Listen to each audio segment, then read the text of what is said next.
Hello दोस्तों, स्वागत है आपका बालाजी स्टडी क्लासेस पर। मैं विष्णु श्रीवास्तव क्लास 10th की साइंस आपको पढ़ाऊंगा।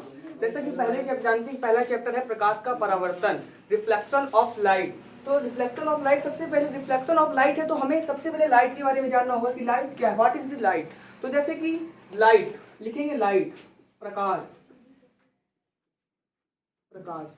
अब इसकी डिफिनीशन जानना जरूरी कि प्रकाश क्या है।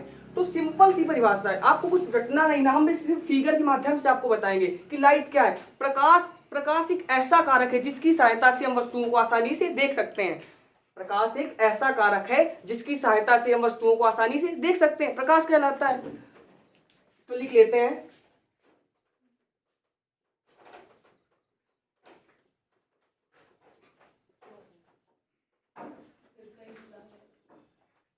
प्रकाश एक ऐसा कारक है जिसकी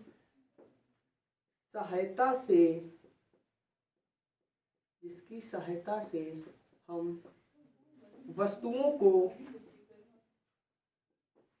देख सकते हैं, बस वो प्रकाश हो गया। अब पूछ देता है कि एक नंबर में कि प्रकाश क्या है, तो बस लिख देंगे प्रकाश एक ऐसा कारक है जिसकी सहायता से हम वस्तुओं को देख सकते हैं। तो अब आगे देखते हैं, और चीज देखते हैं, लिखना नहीं है, समझ लेते हैं कि जब किसी वस्तु पर प्रकाश आपतित होता है, जब किसी आपतित मतलब आ रहा है, जब किसी, मान लो ये हमारी टेबल है, जब किसी वस्तु पर प्रकाश आपतित होता है तो परावर्तित होकर हमारी आंखों में पहुंचता है, आंखों, जिससे कि हमें वस्तु दिखाई देती है। जैसे कि एक चीज लेते हैं, प्रदीप्त और प्रदीप्त चीज सुनी होगी आपने। और जैसे चंद्रमा है वो सूर्य के प्रकाश से प्रकाशित होता है। चंद्रमा जो है सूर्य के प्रकाश से प्रकाशित होता है। वो ना कुछ खुद प्रकाशहीन है, जितने ग्रह हैं वो सारे प्रकाशहीन है। जैसे टेबल में तो प्रकाश होता नहीं है। अब मान लो कमरे में टेबल रखी है और कमरे में सिर्फ लाइट तो एक ही लगी है ना, तो मान लो बल्ब लगा है, ये तो बल्ब इसमें टकराई तब हमारी आंखों में पड़ी तो ये हमें दिखाई पड़ा आराम से, तो इसलिए परावर्तित होकर हमारी आंखों में पहुंचता है, इसी को प्रकाश कहते हैं। अब दोस्तों देखते हैं प्रदीप्त वस्तुएं और अप्रदीप्त वस्तुएं। प्रदीप्त वस्तुएं कौन सी होती हैं? ऐसी वस्तुएं जो स्वयं प्रकाश उत्पन्न करती हैं, प्रदीप्त वस्तुएं कहलाती हैं। जैसे आप बता सकते हैं कि स्वयं प्रकाश कौन उत्पन्न करता है, जैसे कि विद्युत बल्ब हो गया और मोमबत्ती हो गई, आपकी प्रदीप्त वस्तुएं। लिख लेते हैं, प्रदीप्त वस्तुएं जो स्वयं प्रकाश उत्पन्न करती है।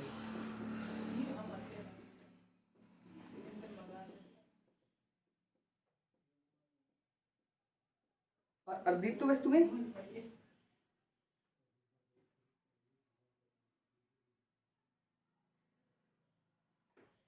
वस्तुएं जो स्वयं प्रकाश उत्पन्न नहीं करती है, जो स्वयं प्रकाश उत्पन्न नहीं करती। अब जैसे एग्जाम्पल लिख लेते हैं, एग्जाम्पल विद्युत बल्ब, इसका एग्जाम्पल लिखेंगे विद्युत बल्ब। और विद्युत बल्ब हो गया मोमबत्ती, जैसे आपका हो गया। और इसका एग्जांपल लिखते हैं अप्रदीप्त वस्तुएं का आपका एग्जांपल हो जाएगा जैसे कि चंद्रमा, सबसे अच्छा एग्जांपल चंद्रमा। और चंद्रमा हो गया मेज, क्योंकि ना इसी पे प्रकाश पड़ता है तो जब टकरा कर आंखों में जाता है तो हमें दिखाई पड़ता है। ठीक है, अब दोस्तों चलते देखते हैं अगली हेडिंग, प्रकाश के गुण।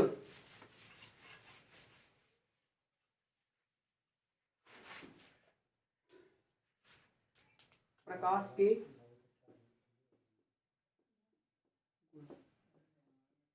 ये पूछ देता है कि प्रकाश क्या है, प्रकाश के गुणों को लिखिए। ज्यादा से ज्यादा 2 या 3 नंबर का आता है तो बुलेट पॉइंट के रूप में लिख देंगे। चलो लिखते हैं कि प्रकाश विद्युत चुंबकीय तरंगों के रूप में चलता है, तरंगों के रूप में चलता है। चलो देखते हैं, अगले लिख लिया, प्रकाश विद्युत चुंबकीय तरंगों के रूप में चलता है। अगला पॉइंट लिखते हैं कि प्रकाश संचरण के लिए एक माध्यम की आवश्यकता होती है। प्रकाश संचरण के लिए प्रकाश संचरण के लिए एक माध्यम की आवश्यकता होती है। प्रकाश संचरण के लिए एक माध्यम की आवश्यकता होती है। प्रकाश निर्वात में होकर नहीं गुजरता। प्रकाश निर्वात में होकर नहीं गुजरता है, नहीं गुजरता। अब पूछ देता है कि प्रकाश में निर्वात में चाल कितनी होती है। तो निर्वात में दोस्तों प्रकाश की चाल कितनी होती है बता सकता है। निर्वात में लिख लेंगे, निर्वात में प्रकाश की चाल 3 गुणे, इससे लिखते हैं प्रकाश निर्वात की चाल 3 गुणे 10 की पावर 8 मीटर प्रति सेकंड होती है। ये जरूर लिखना मात्रक। प्रकाश निर्वात की चाल 3 गुणे 10 की पावर 8 मीटर प्रति सेकंड होती है। और अगला पॉइंट लिखेंगे कि जो साधारण प्रकाश एक सरल रेखा में चलता है। सिंपल सी बात है, साधारण प्रकाश एक सरल रेखा में चलता है, एक सरल रेखा में चलता है। अब दोस्तों अगली हेडिंग देखते हैं, प्रकाश का परावर्तन। प्रकाश का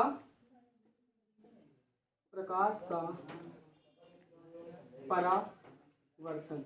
अब इसे सबसे पहले वो फिगर बनाते हैं, इसके कैसे फिगर इसका बनता है। तो सबसे पहले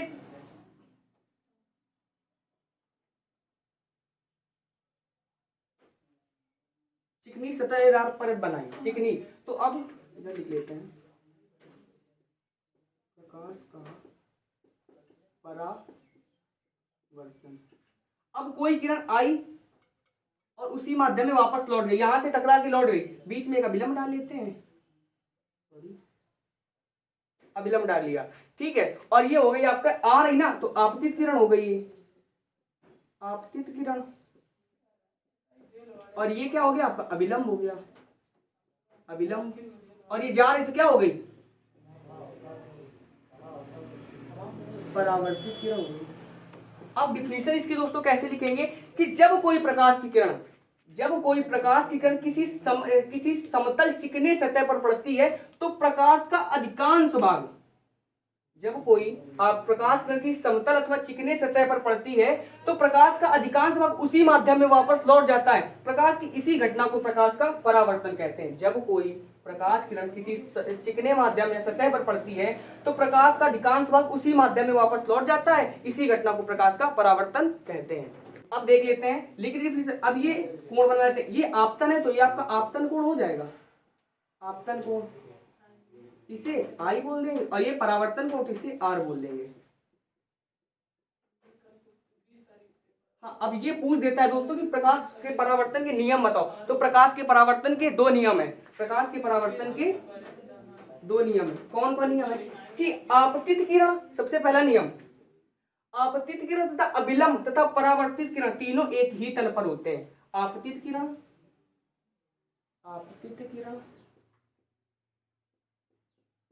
और इसके बाद अभिलंब, जैसा लिखेंगे अभिलंब तथा परावर्तित किरण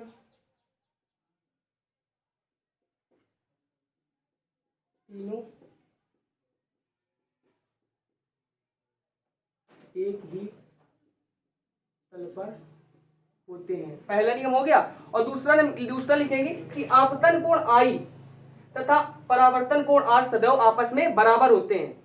आपतन कोण आई, दूसरा लिखेंगे आपतन कोण, लिख देंगे आपतन कोण क्या है आपका आई तथा परावर्तन कोण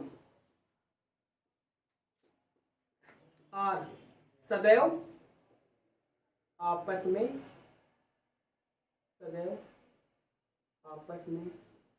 क्या होते हैं बराबर होते हैं। लिख देंगे कोण आई इक्वल टू कोण आर। ये आपके प्रकाश के परावर्तन के नियम हो गए, ठीक है। अब अगली हेडिंग देखते हैं। अब देखते हैं गोलीय दर्पण, इंपॉर्टेंट है गोलीय दर्पण। अब गोलीय दर्पण हो गया। गोलीय दर्पण में देखते हैं कि दर्पण में क्या है कि देखते हैं कि एक कांच का खोखला गोला है, ठीक है। अब इसकी परिभाषा के कि कांच के खोखले गोले को काट कर ये कांच का खोखला गोला है, इसे काट कर, कांच के खोखले गोले को काट कर बनाए गए दर्पण को गोली दर्पण कहते हैं। अब इसे जो दर्पण बनाएंगे तो ऐसे बनेंगे आपकी, एक इस तरफ का एक इस तरफ का, तो कांच के खोखले गोले को काट कर बनाए गए दर्पण को गोली दर्पण कहते हैं। ये दो प्रकार के होते हैं। कौन कौन होते हैं, लिख लेते हैं। कांच के